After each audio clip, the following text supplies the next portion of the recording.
What's up, ladies and gents of Cyberland? So I'm coming back with another review from Rage Against the Machine. This is technically, at least to this date, which is like,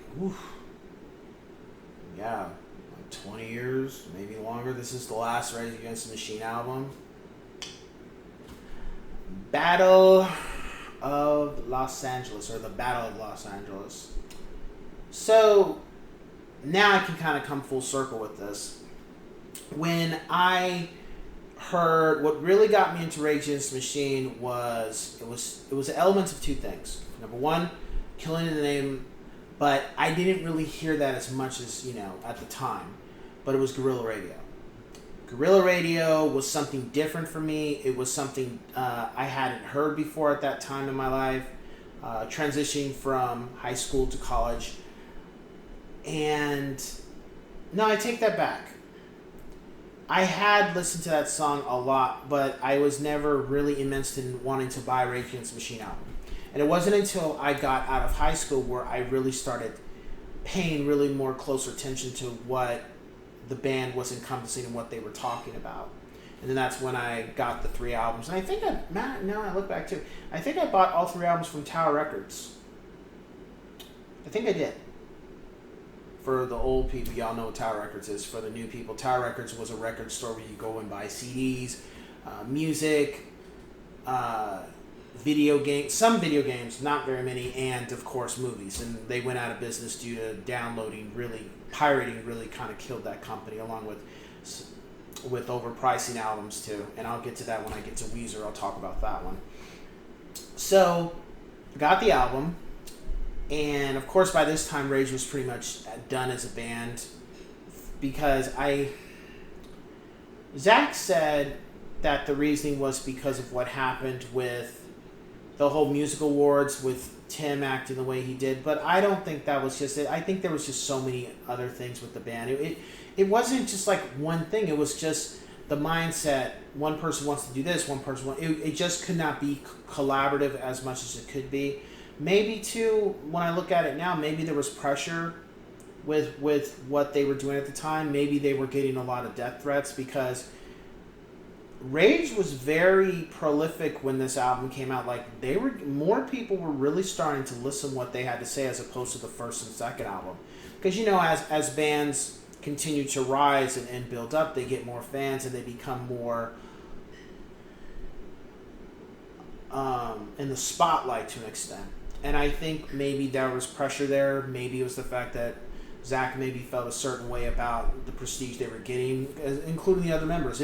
We'll never know the exact reasons why the band called it quits as in regards to making albums, because they have since that time gotten back together and done tour. But as far as new material, that still hasn't sufficed, and I'll get into that in a minute too.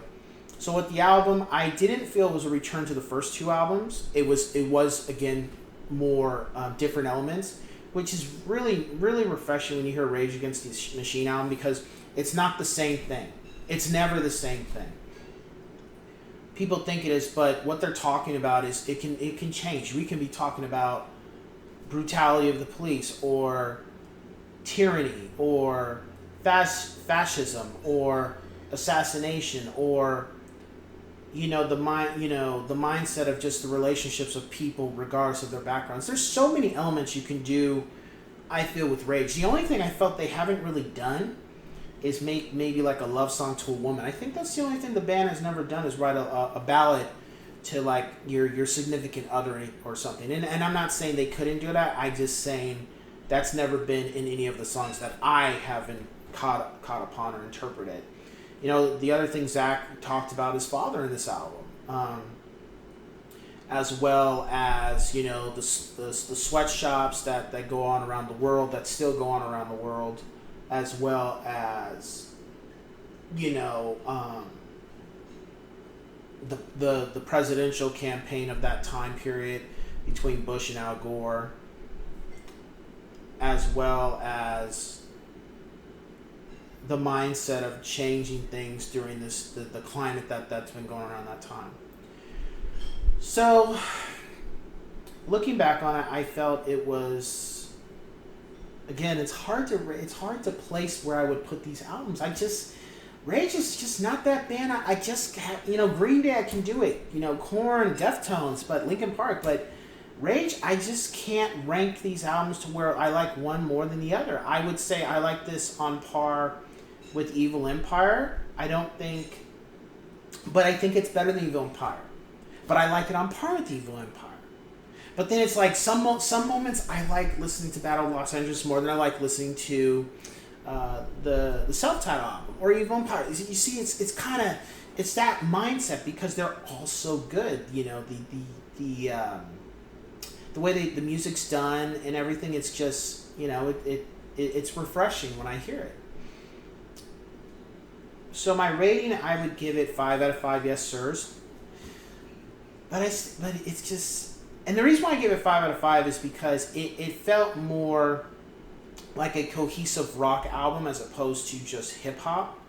And don't get me wrong, I like the hip hop, but the guitars were more prevalent. And yeah, now I think about it, I think the guitars were more prevalent with this one than Evil Empire, and that might have been, I don't know, because I think the bass was more prevalent in the second album as opposed to the third album. I think it was more bass and guitar were kind of fully aligned, whereas Evil Empire, I think the bass was a lot higher than Tim's playing, and that's okay. But that's just if I want to distinguish the difference between the two.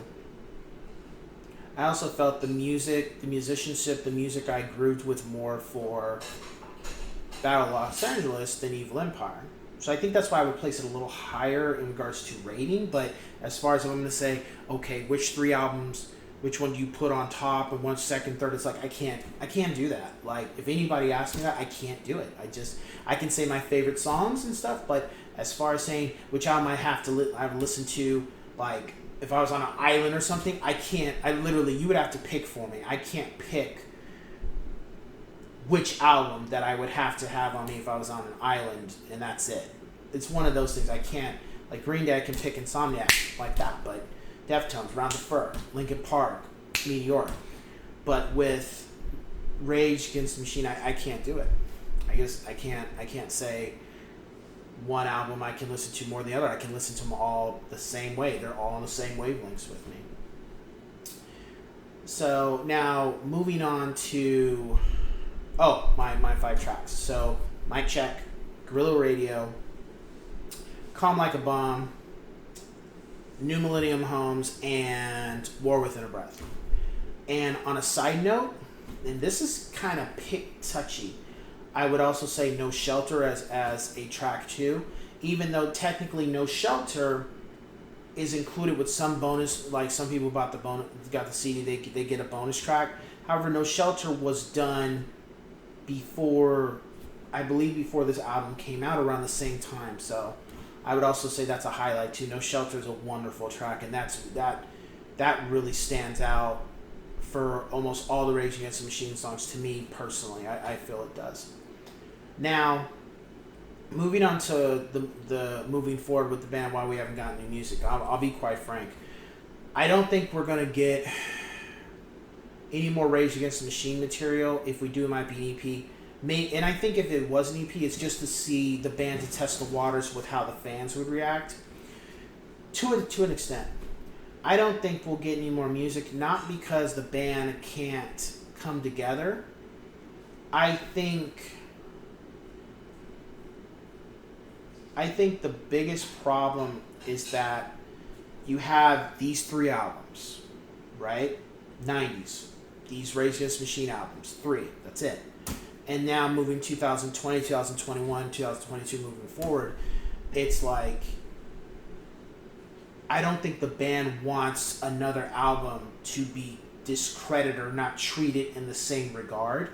I don't think the band wants to be treated treated differently with this material as opposed to this material, because there's been such a huge gap between releasing an album. Like, again, Renegades doesn't count. It's all covers. I'm sorry.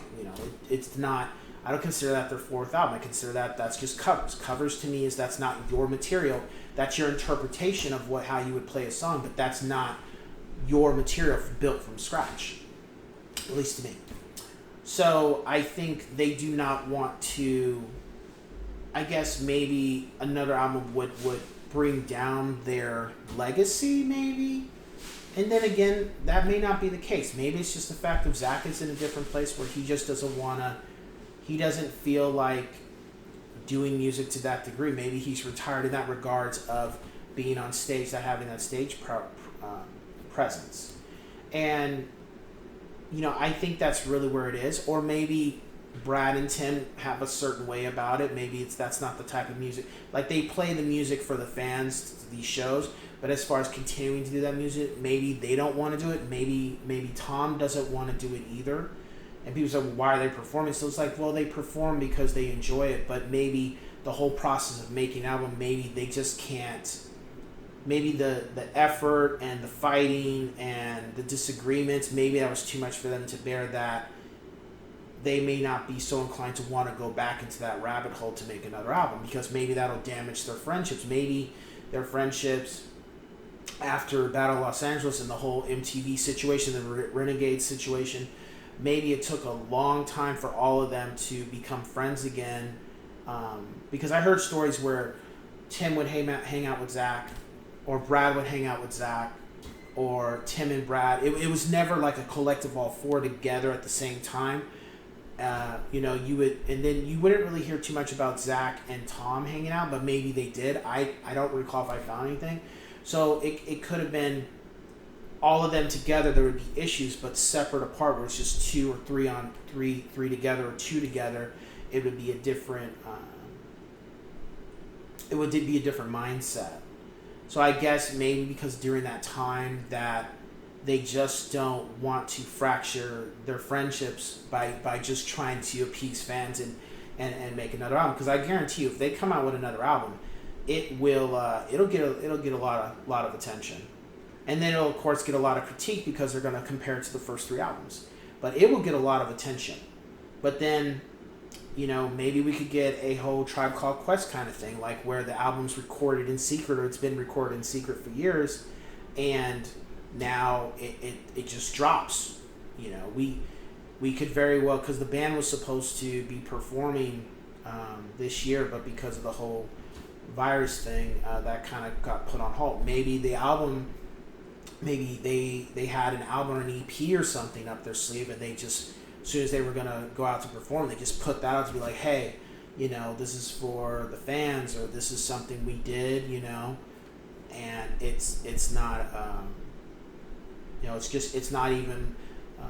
it's not even like nobody knows about it. It just comes out. Like Tribe, nobody knew about it. It just came out. So, we'll have to see. I mean, I'm okay with them not doing another album. I mean, maybe 10 years ago, I was like, oh man, they need to do another album. They need to do another album. But now, looking at it now from an older perspective, I'm okay if they don't come out with anything. However they do, I'll be very happy. I'll be very excited and very happy to hear more material by them. But if they don't, I'm okay with that. Because they did so much with those three albums that they're just classic. It's classic material. It's great material, and it's timeless material. So if they choose to just say that's it, that's what we got, and we'll still tour and stuff, but as far as making new material, we don't think we are in the mind place to do that. And I'm like, you know what? I'm okay with that. I'm not saying bands get worse as they keep coming out with albums. I'm just gonna say that, if they just don't feel it's in them, I'm like, okay. I think that's the best approach. I'd rather have it flow than be a forced album just to appease fans, or because people feel like that's what they should be doing. So with that being said,